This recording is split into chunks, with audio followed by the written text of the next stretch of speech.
So these slides that I'm about to go over offer some insight into what the difference is between comparison and summary, so that when we start to work on summarizing and then comparing the articles for this unit, you'll know the difference and how to approach both. So let me start the show. Okay.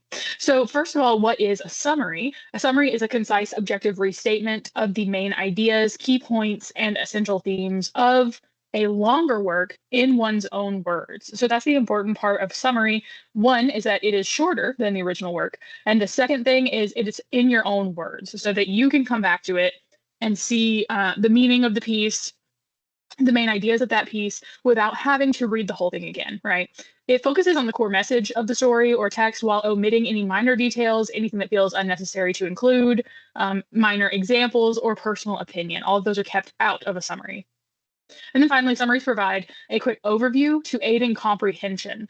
They're typically much shorter than the original text, so that when you come back to this summary, you can know the meaning of the text without having to read the whole text over again. I told my students this morning that when I was working on my master's thesis, I had over 60 sources that I had to move through and include in my master's thesis, and there was no way to keep all of those open and scrollable the entire time I was working, right?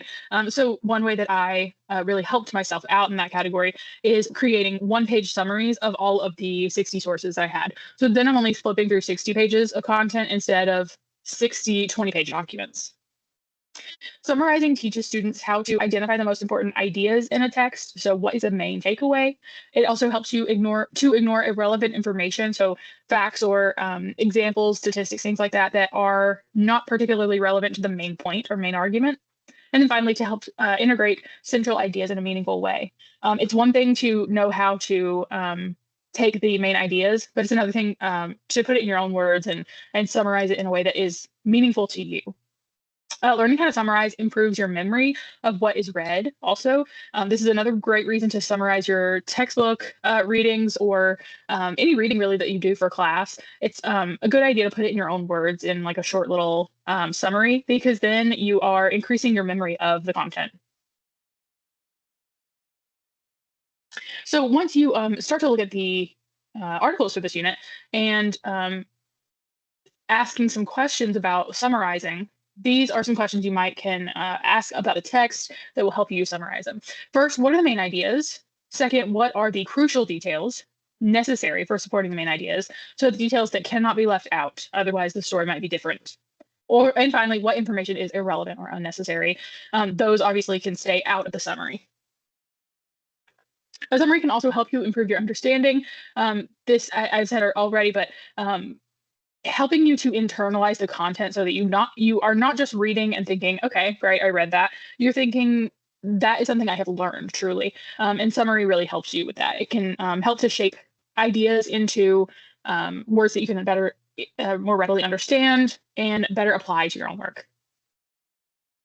Summary can also help you create a short version for future reference. This is like what I did with my master's thesis sources. Anytime you are reading more than one article for an essay, it's likely that you will get confused about which article means what and what are the main points of each article. One way to easily navigate that is to create a summary for each one so that you know in the future what that article was about and you don't have to go read the whole thing again. This brings us to comparison. Comparison and summary are similar, but they are not entirely the same thing. So comparison, when we're doing writing, is a strategy used to examine the similarities and differences between two or more subjects. This can help us reveal new insights, evaluate our options, or deepen understanding. You likely make comparisons in your daily life. For example, if you were going to go buy a new laptop at Best Buy, you would compare two or three laptops and say, okay, this one's in my price range. What kind of battery support does it have? What kind of warranty maybe does it have? Does it host Windows or Mac, and then you can kind of narrow down your options. But that is a form of comparison. It also moves beyond description of the sources and makes an argument about them. So using structure, like point by point or block methods, which we'll get into later in the unit, you can organize your argument about those similarities and differences. It's important to learn how to use comparison and contrast techniques, not just for this assignment, but for future writing endeavors as well. Even when it's not an official requirement for the paper that you're writing to use comparison, it's likely going to benefit you a lot. For example, if you wanted to argue that one account of a topic is better than the two others that you've read, comparing and contrasting the main arguments of those three authors might help you construct your evaluation. One way that you can discover a similarity or a difference is by using the Venn diagram. I've likely, you've likely seen these things before, I have no doubt, but the Venn diagram is these two circles on the right-hand side that are overlapping. I'm kind of in the middle here.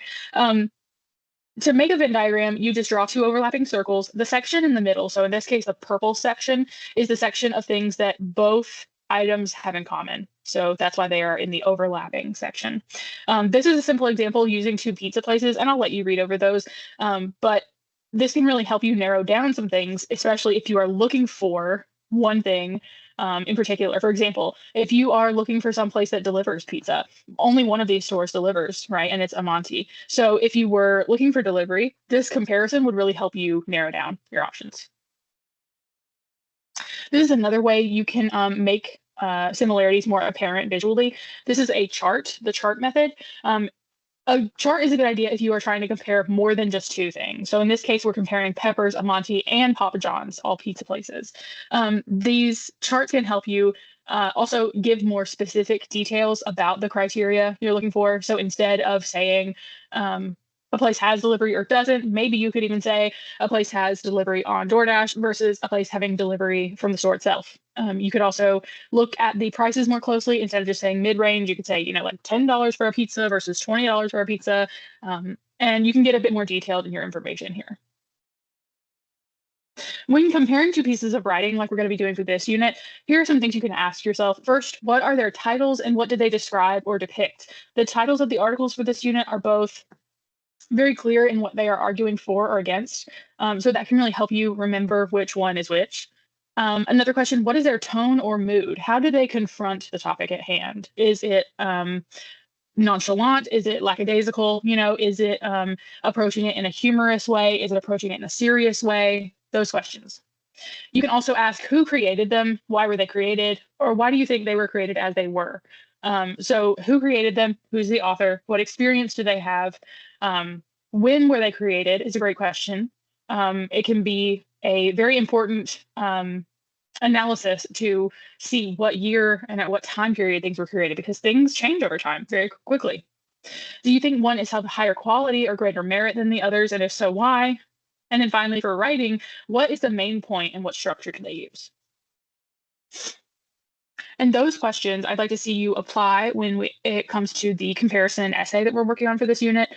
You will be comparing two articles written by different authors about the same subject. So when you go to look at those two articles and read over them and try to compare them, keep in mind these questions because I think they'll help you get to the bottom of it. Here is the assignment instruction sheet for this unit. I am in Unit 2 at the very top, right below the schedule is where I found this. The overview is that you will be writing this outside of class, which means it will not be timed like the first one was. You will analyze two opposing opinion pieces on the use of torture politically. The Case for Torture by Michael Levin and The Case Against Torture by Elisa Solomon. Your task is to compare how each writer presents their argument, including the main points they use, their use of examples, their approach to organization, and their appeal to audience. After or while comparing these two texts, you will also evaluate which article you found more convincing and explain why. I want to be clear that this does not mean you will say, well, this person's against torture and I'm against torture, so that's the one I think is better. You are evaluating which one proves their argument more soundly and which one is more convincing based on their argument and their examples.